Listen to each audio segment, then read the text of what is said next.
memulai pembahasan, yang pertama kita akan terlebih dahulu mengenal siapa sih Ibnu Maskawai.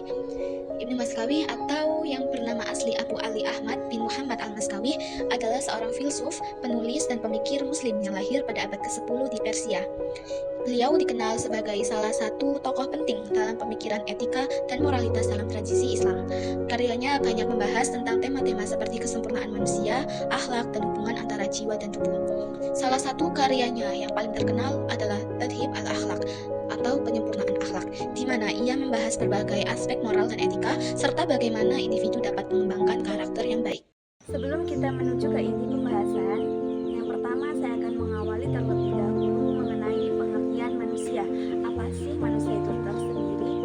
Manusia merupakan hewan yang berakal, al-insanu hayawanun natik. Manusia merupakan makhluk Allah yang diciptakan secara sempurna. Hal ini karena manusia diciptakan untuk beribadah. Selain itu, manusia juga memiliki akal untuk berpikir dan juga bertindak. Menurut pandangan para filsuf, manusia yang sempurna dapat dilihat melalui jiwanya. Jadi antara jiwa dan akal itu harus saling berkaitan agar kita dapat menuju dalam kategori manusia yang sempurna. Sedangkan menurut Ibnu Maskawi, manusia merupakan makhluk yang paling sempurna. Hal ini karena manusia mempunyai akal untuk berpikir dalam melakukan tindakan, sehingga manusia dapat membedakan antara yang benar dan yang salah. Baik, untuk selanjutnya kita akan menuju kepada inti pembahasan. Pembahasan yang pertama yaitu tingkatan dan substansi manusia menurut pandangan Ibnu Maskawi.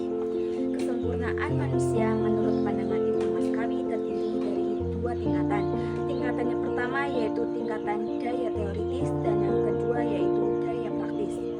Daya teoritis yaitu lebih bercondong kepada ilmu dan pengetahuan, sedangkan daya praktis lebih condong terhadap pengorganisasian ke dalam berbagai hal. Kesempurnaan manusia pada daya teoritis. Pada daya ini manusia lebih suka atau senang terhadap ilmu dan pengetahuan. Hal ini dianggap karena ilmu dan pengetahuan itu sebagai kerangka berpikir yang akurat. Sedangkan kesempurnaan manusia pada daya praktis, pada daya ini manusia lebih condong kepada kesempurnaan dalam berpikir dan bertindak atau berperilaku. Selanjutnya untuk pembahasan yang kedua yaitu tingkatan jiwa dalam pandangan Ibnu Maskawi. Dalam karyanya yaitu Tadhib al-Akhlaq, Ibnu Maskawi berpandangan ataupun berpendapat bahwasanya manusia terdiri atas dua hal, yaitu antara jiwa dan tubuh. Jiwa merupakan komponen atau substansi imaterial atau yang tidak terlihat, sedangkan tubuh adalah komponen material ataupun komponen yang terlihat. Selain itu, dalam karyanya Tadhib al-Akhlaq, Ibnu Maskawi juga menyebutkan ada tiga bagian jiwa. Yang pertama yaitu ada syahwiyah ataupun nafsu. Yang kedua yaitu daya khotbiyah, keberanian atau kemarahan. Yang ketiga danakiyah. Untuk pengertian yang pertama yaitu syahwiyah ataupun nafsu.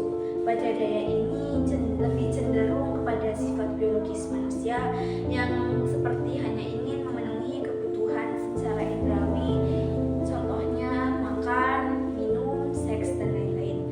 Menurut Ibnu Maskawi, manusia jika mengikuti nafsu atau daya syahwiyah ini akan menjadi seseorang yang pengecut, pembohong, ataupun yang memiliki sifat-sifat tercela lain.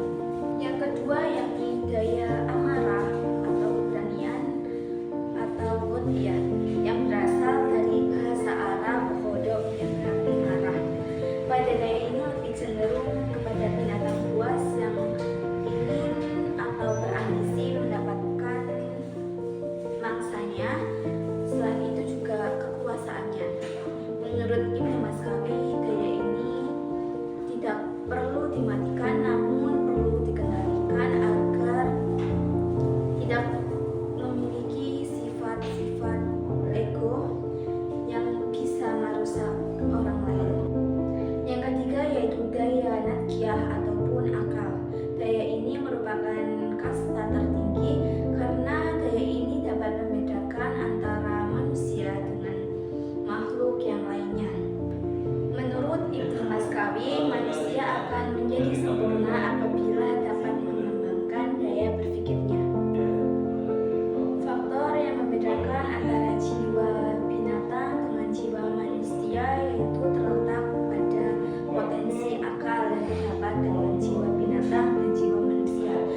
jiwa manusia memiliki potensi akal berupa teori praktis, yaitu ilmu pengetahuan, sehingga ia dapat membedakan antara hal yang baik dengan hal yang buruk, sehingga dia akan bisa berpikir untuk melakukan hal-hal baik dan meninggalkan segala hal yang buruk. Untuk penjelasan yang ketiga, yakni kesempurnaan manusia menurut Ibnu Maskawi. Ibnu Maskawi mengemukakan pandangannya mengenai kesempurnaan manusia yang dapat dilihat dari nilai moral dan etika. Selain itu, Ibnu Maskawi juga mengajarkan beberapa cara untuk menuju ke dalam tingkatan kesempurnaan manusia. Di antara lain, yang pertama yaitu dengan pengembangan akhlak, yang kedua ada pengembangan ilmu pengetahuan, yang ketiga ada keseimbangan emosi, yang keempat ada keseimbangan sosial yang baik, yang kelima ada spiritualitas, yang keenam ada pengalaman dan praktik, yang ketujuh ada tujuan hidup yang jelas. Selain itu, Ibnu Maskawi juga